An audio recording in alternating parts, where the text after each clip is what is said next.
everyone, this is Mai from Uni Days, and today I am presenting with you the 4th episode of Nerd Out, and today we will talk about society life in university.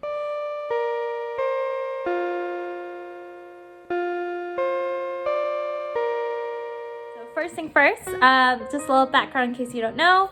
I did my undergraduate at University of York from 2014 to 2017, and I did my master's at UCL from 2018 to 2019, and I also am currently on my course for teacher training also at UCL from 2020 until July of this year.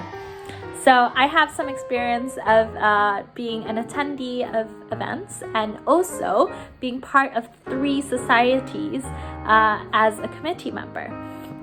So first of all, let's start with what's the point of societies? Like, what are they? What do you do? So if you live in a small town, I would highly recommend you join societies because it could be quite dull.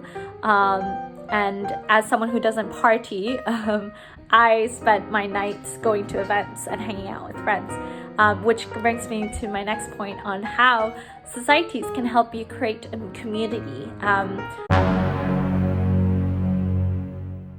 Freshers Fair. That is one big event that every student should go to, especially as a fresher, because Freshers Fair is where it's at. That's where you get to go see your societies. That's where you could talk to them. You could see what kind of people they are, if they're your friends, meet friends, everything. And most important of all, you get free stuff. Lots of free stuff. Keychains, tote bags, notebooks, pens, pizza, maybe donuts. Those I have to see. But Freshers Fair is where it's at. That's where every fresher should go to, for sure. Part of the reason why I joined societies was because I wanted to find my people, my friends. And I met some incredible people through society work. And it's so nice because especially at York, it was such a small university that you see the same type of people, or the same people even, who come to the events. So because of that, I made friends because we obviously loved going to the same events together. We loved the society and we happened to see each other a lot. So we just became friends through that. And also, societies can be a way for you to see interesting events. Islamic society was very helpful for me because it helped me get in touch with the history and some current events that happened in Islam. And it was so interesting, so unique. I wouldn't have... It would be easy to just research, but it's so much more fun when you go to a real-life event. Which brings me to one point of me spending a whole academic year online. I have not attended any virtual events. Maybe I attended one as an alumni last year, but because my course is so busy, I just never really gave time to go to online events. Maybe if they were real life, I would have gone. But online events, not really for me. I always think it's gonna be recorded, so I'll just watch it later, and I never do. So I'm sorry for those committees who I appreciate. It takes a lot of time and effort in creating an event. So I'm sorry that I did not help you be the fruits of your labor in that respect, so apologies. So what kind of events are there? Well, there could be faith societies, so Islam, Christian, Jewish, anything. Could be any kind of faith. It could be just an interest you have. It could be a Harry Potter society, a Lord of the Rings, video games, board games, just a gaming society, robotics, anything that you think could be a society exists, or you can make it happen and you can make your own society of your own personal interest. One of the events that I went to as a first year student at York, I went to a tea society and we just drank tea and elders from the retirement home would come as well. So that's a very unique niche that I never thought of until I went to university. So another niche that is big on me is the cultural society. So Malaysian society, Indonesian, Bruneian, Filipino, any country out there. I'm sure there's a society out there for you. And if there isn't, again, you can make it happen. And honestly, societies could be anything. It's just a matter of you prioritizing the time to go and attend. So in my first year of York, I just tested the waters, didn't really involve with events, didn't know anything until towards the end of the year, where it is usually at the end of the academic year, right before it breaks out for summer, is usually the time when societies pick their next committee, which means the positions that the society holds. So could be president, vice president, treasurer, secretary, could be a well-being officer, an events officer, a sponsorship officer. Yeah, a lot of officers out there. Depends on how big your society is. The bigger it is, the more positions there are. So I remember the first, I can't remember the order, but I do remember that I was approached by Islamic Society whether I wanted to join, and I decided to be an events officer. And I also signed up for sponsorship officer at the Malaysian Society. And for Islamic Society, there wasn't any voting of any kind. It was just like, oh, are you interested in this? Oh, you are? Okay, great, you have it. So it was very easy. But for Malaysian Society, it was a more formal process, and it's a process that most societies go through. It's called the AGM, which stands for Annual General Meeting. And it's where the whole society comes together, and each person running for a position will present a speech, and then they would vote for the position, and they would go through until they finish all the positions. Usually they start with the biggest position first, the president, and then it goes down. It could be the other way around as well, but to each its own, to whatever the society decides. So my experience at the AGM for Malaysian Society was kind of funny because I was the only one who ran for a sponsorship officer. So I didn't really have to present a speech. They decided to just have a Q&A. So yeah, I had a Q&A, and apparently they liked my answers, so they voted me for a sponsorship officer. So that's great. So that was my experience. And then the third society that I was involved in is the ASEAN Society, so the Southeast Asian Society, which Shafi, also a member of Unity Days, approached us, me and Kat, towards the end of our first year, on whether we wanted to join him in creating this society. So it was a big project, and I was essentially the co-founder, one of the co-founders, and it wasn't an official society. It was more like a collaboration in the first year. So in my second year of university, it was the first year of the ASEAN Society, and it was a lot of work, but it was worth it because in our final year of university, it became an official society, which means that it was ratified from the university, so it was recognized by the university that it was an official society.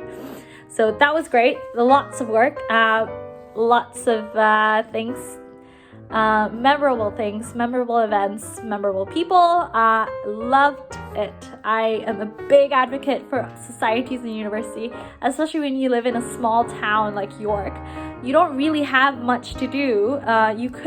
I'm sure that you can find something to do, but if you're part of the university, you might as well make use of the facilities and join the societies. So let's talk a little bit about my experience as a committee member. So I was part of 3 societies. It was a lot of work. On top of my full-time education, I had to also plan and attend meetings for 3 societies. So Malaysian society wasn't a big stress. We had a few events, and mainly because we were collaborated with this ASEAN society, we kind of, we didn't have big events on our own because we're so small. So the bigger events were with ASEAN society, and Islamic society was a lot of work as well, because we had something called Discover Islam Week, which is 5 days of events, and it was so intense, so much work. Kind of gave me, because I was juggling 3 societies on top of my education, I had to quit before my time, because it was too much for me. And that's okay, because you need to realize your limits. Don't be crazy like me and just say yes, yes, yes, and then have a mental breakdown and having to quit. But you do what's best for you. But honestly, I don't have anything wrong to say about my experience as a committee member. Obviously, there are down parts, like, you know, negotiating and the long hours and the stress of organizing events.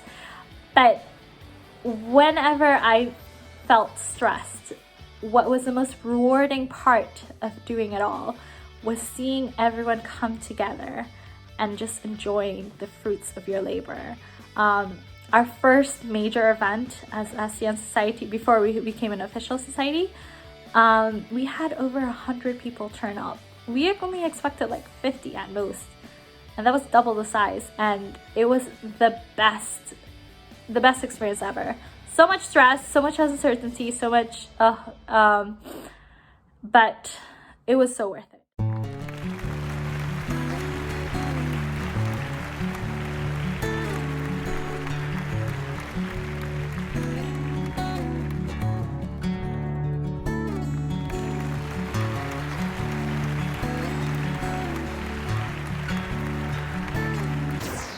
Yeah, it was honestly the best.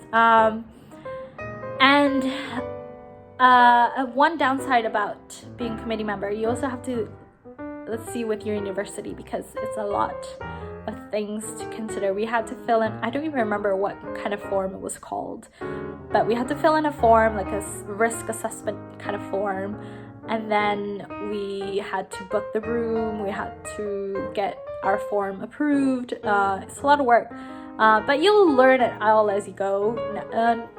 It's not really a taught skill, you just kind of have to do it. But you have your whole committee with you to help you, especially if you're in a small town. Your committee becomes practically your family, because you work together so much, and you see each other a lot. And my friends from ASEAN Society came from the committee, so you can find a lot of good in the work that you've done. So let's talk a little about what kind of events did I hold. My gosh, I tried to come up with a list, but it's way too extensive. So I'll just give you a snippet of some events I hold.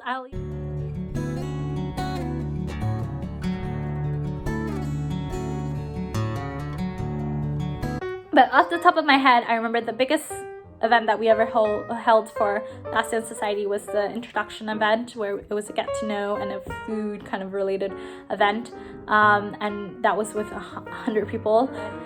Some people left because it was too cramped. I apologize for that. We did not expect such a big number, but hey ho. And then there's 2 major weeks that I helped organize, and that was the Discover Islam Week as part of the Islamic Society, where, like the name, it's just just basic things that help you understand or learn more about Islam. And then Shafi was so inspired by that we did Discover ASEAN Week. And that was great because we had 5 or 6. Because we had societies. I can't remember off the top of my head all of it, but some snippets were like a music by the Thai Society. We had a karaoke night by Filipino Society. We had Chinese New Year, which was the last event of the week. We also had like a dialogue with someone. We had a dialogue with I think an ambassador. And my favorite was the night market. So if you don't know, from Southeast Asia, there's a lot of night markets, and we kind of created the vibe from that and had people sign up and have their own stalls. It's people from the societies, but it was really fun. It was so much fun. That was really great. And obviously we also had some Eid celebrations. I did not participate in a lot. I can remember off the top of my head maybe 2 from my first and second year. And we also had the AGMs, so the annual general meetings, where we had the voting. So strengths and limitations of being a committee member. Gosh, can't even. One strength is definitely just the memories from all of it. I have graduated, almost 4 years now, and I still remember it as though it was yesterday. All the memories I had, it was so endearing and honestly the best experience. And it made me, I thought I enjoyed hosting events so much to the point that I thought I was going to be an event organizer or something. Didn't do that and decided to go into teaching. Equally stressful, maybe even more, I don't know. The limitation is probably the just the negotiation of it all, because it's a lot, and you kind of have to decide whether you want to mix personal and business together, and if your friendship can withhold some very serious arguments. So yeah, you'll be a very good negotiator by the end of your committee days. So I talked a lot about York. I didn't really talk about UCL, and that's because when I graduated in 2017 and I did my master's in UCL, I did not want to do anything. I didn't want to be a committee member, and I couldn't really, because I was only there for a year. But I did join so Malaysian societies. York didn't do this because we're so small, but all over UK they do this, mainly in London. They have a lot. And I joined all the Kings and LSE and Imperial. I joined their event, which is the M Night, and it's really cool. It's basically an original production by the society, and they just hold a production, like a whole play, mainly a musical, some dance numbers, some singing solos. It's so great, so creative. So I helped do the props for the UCLs when I was doing my master's. So that was a lot of fun, especially since my master's was very not boring, but I had a lot of free time, so it was really great to be a part of that.